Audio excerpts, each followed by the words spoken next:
ఇదిగో దేవా నా జీవితం, ఆపాదమస్తకం నీకంకితం.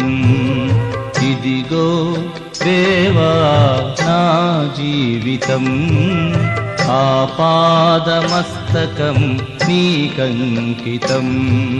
శరణం నీ చరణం, శరణం నీ చరణం, శరణం నీ చరణం, శరణం నీ చరణం. ఇదిగో దేవా నా జీవితం, ఆపాదమస్తకం నీకంకితం. ఆశీర్వాదాలన్నీ నావే, ఒక చేతి తొడుగులో ఉన్న చేయి. నన్ను తన పరిచర్యకు నియమించి నమ్మకమైన వానిగా ఎంచినందుకు నన్ను బలపరిచిన మన ప్రభువైన క్రీస్తు యేసుకు కృతజ్ఞుడై ఉన్నాను. 1 తిమోతి 1:12. మనం శక్తి కొరకు అడుగుటకు ఎన్నడూ ప్రోత్సహించబడలేదు.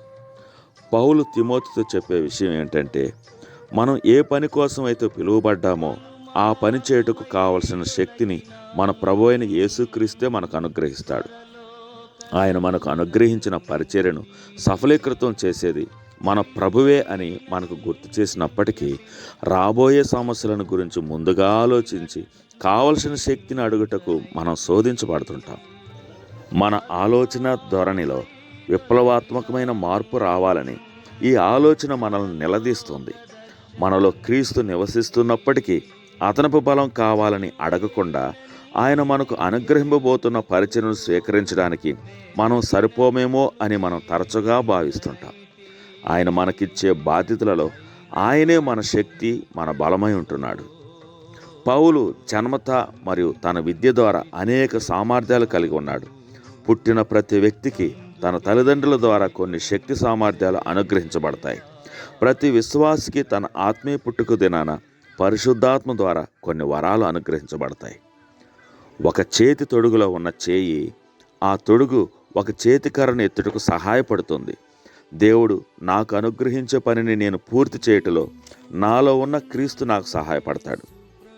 చేతికర్రను పైకెత్తాలని కోరుకునేది చేతి తొడుగు కాదు, కానీ అందులో ఉంచబడిన చేయి ఆ విధంగా కోరుతుంది.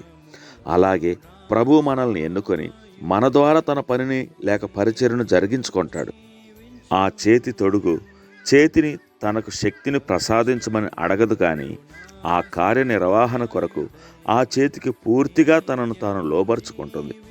ఆ విధంగా ఆ చేతి తొడుగు తనను తాను సంపూర్ణంగా సమర్పించుకునే విధంగా ఆ చేతికి తనను లోబరుచుకుంటే ఆ చేయి తాను అనుకున్న పనిని పూర్తి చేస్తుంది.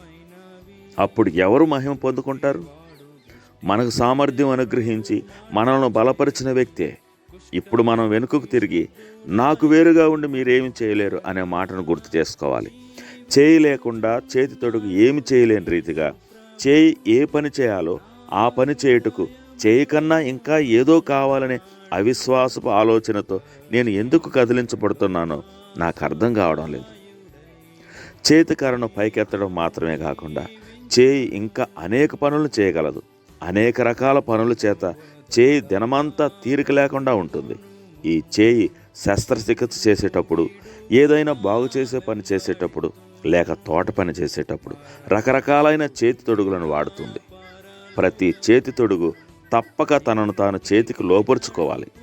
అయితే మనలో కొంతమంది వర్షంలో ఉంచబడిన చేతి తొడుగులా చీకిపోయి మరికొన్ని గట్టిగా మరికొన్ని చీలికలు కలిగి ఉంటాయి. నీవు ఎటువంటి చేతి తొడుగ్గా ఉన్నావు?